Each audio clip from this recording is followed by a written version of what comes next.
Hello বন্ধুরা, আশা করি সকলেই ভালো আছেন। Tractor and farming video YouTube চ্যানেলে আপনাদেরকে স্বাগতম জানাচ্ছি। চলে আসলাম আর একটা নতুন ভিডিও নিয়ে। আজকের ভিডিওতে খুবই গুরুত্বপূর্ণ একটা বিষয় নিয়ে আলোচনা করব। আপনারা যারা নতুন ট্রাক্টর ড্রাইভিং শিখতে চাচ্ছেন, আজকের ভিডিওটা তাদের জন্য খুবই জরুরি। আশা করি সম্পূর্ণ ভিডিওটি দেখবেন। আর যারা চ্যানেলটি এখনও সাবস্ক্রাইব করেননি, দ্রুত চ্যানেলটি সাবস্ক্রাইব করে ফেলুন। তো আমি কথা না বাড়িয়ে মূল ভিডিওতে চলে যাচ্ছি। আজকে মূলত আপনাদেরকে দেখাবো কিভাবে ট্রাক্টর ড্রাইভিং করতে হয়, বিশেষ করে ট্যাফে ট্রাক্টর কিভাবে ড্রাইভিং করতে হয় সেটাই আপনাদেরকে দেখাবো। তো আজকে যে ট্রাক্টর নিয়ে আপনাদের সাথে হাজির হয়েছি সেটার মডেল হচ্ছে ট্যাফে 6530 মডেলের একটি ট্রাক্টর। তো এটা দিয়েই দেখাবো কিভাবে ড্রাইভিং করতে হবে। তো ড্রাইভিং করার জন্য প্রথমে আপনাদেরকে যেটি জানতে হবে, যে দেখতে পাচ্ছেন গোল চাকার মতো, এটাকে হচ্ছে স্টার্টিং হুইল বলে। এটা দিয়ে হচ্ছে ট্রাক্টর ডানে এবং বামে মুভ করা হয়। এরপরে হচ্ছে যে দেখতে পাচ্ছেন যেটি, এটা হচ্ছে ড্যাশবোর্ড বলে। ড্যাশবোর্ড সম্পর্কে আমার চ্যানেলে একটি ভিডিও রয়েছে, ড্যাশবোর্ডের পরিচিতি, তো সেটাও আপনারা দেখে আসতে পারেন। এরপরে যে সুইচগুলো রয়েছে, ইমার্জেন্সি সুইচ, এবং এটা হচ্ছে হর্নের সুইচ, এটা দিয়ে হচ্ছে হর্ন বাজানো হয়। আর নিচে একেবারে বাম পাশে যেটি রয়েছে এটা হচ্ছে ইন্ডিকেটর সুইচ, আর তার পাশে যেটি রয়েছে সেটা হচ্ছে হেডলাইটের সুইচ। আর এই যে এখন যেটি দেখতে পাচ্ছেন এটাকে বলা হচ্ছে ইগনিশন সুইচ। এটা দিয়ে হচ্ছে ট্রাক্টর স্টার্ট করা হয় এখানে চাবি দিয়ে। তো মোটামুটি এই হচ্ছে সুইচের ফাংশনগুলো গেল।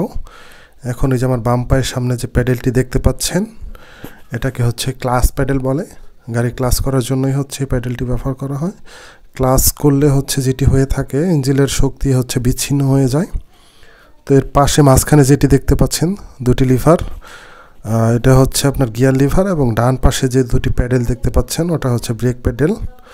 তো এখন গিয়ার সম্পর্কে আপনাদেরকে বলে দিই। দেখতেই পাচ্ছেন এটা দুইটি গিয়ার লিভার রয়েছে। এখন যেটি দেখতে পাচ্ছেন এটা হচ্ছে ট্রাক্টরের মূল গিয়ার লিভার। এখানে মোট হচ্ছে 5টি গিয়ার রয়েছে রিভার্স সহ, আর 4টি গিয়ার রয়েছে। আর তার পাশে যেটি রয়েছে সেটা হচ্ছে হাই এবং লো গিয়ার লিভার বলে, একটু ছোট হয়। এই যে দেখতে পাচ্ছেন এখানে দুটি চিহ্ন রয়েছে, নিচে হচ্ছে আপনার খরগোশের চিহ্ন আর উপরে হচ্ছে কচ্ছপের চিহ্ন। আপনাদেরকে বুঝতে হবে কচ্ছপ হচ্ছে আস্তে আস্তে চলে, কচ্ছপের চিহ্নে গিয়ার ফেলে দিলে হচ্ছে আস্তে আস্তে যাবে, এবং খরগোশের চিহ্নে দিয়ে দিলে হচ্ছে জোরে ট্রাক্টর জোরে চলবে।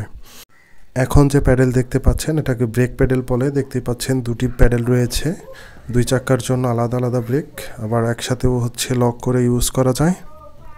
চাষাবাদের ক্ষেত্রে আলাদা আলাদা ব্রেক প্যাডেল ইউজ করা হয় আনলক করে, এতে করে ট্রাক্টর ইজিলি ডানে এবং বামে মুভ করা যায়। আপনি যে পাশেরটা প্যাডেল প্রেস করবেন ওই চাকাটা কম ঘুরবে এবং ট্রাক্টর ইজিলি মুভ হয়ে যাবে।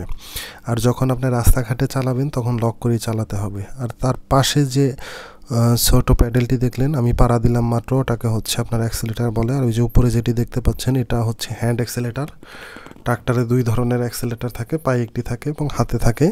এটিও চাষাবাদের ক্ষেত্রে আলাদা আলাদা ব্যবহার করা হয়। চাষাবাদের ক্ষেত্রে হ্যান্ড অ্যাক্সেলেটারটা বেশি ব্যবহার করা হয় এবং রাস্তায় চলাচলের ক্ষেত্রে হচ্ছে পায়েরটা বেশি ব্যবহার করা হয়। আর এখন যে লিভারটি দেখলেন ওটা ছিল হচ্ছে আপনার 4 হুইল লিভার, যেহেতু এটি একটি 4 হুইল ট্রাক্টর। আর এই যে এখন যেটি দেখতে পাচ্ছেন এটা হচ্ছে পিটিওর গিয়ার লিভার।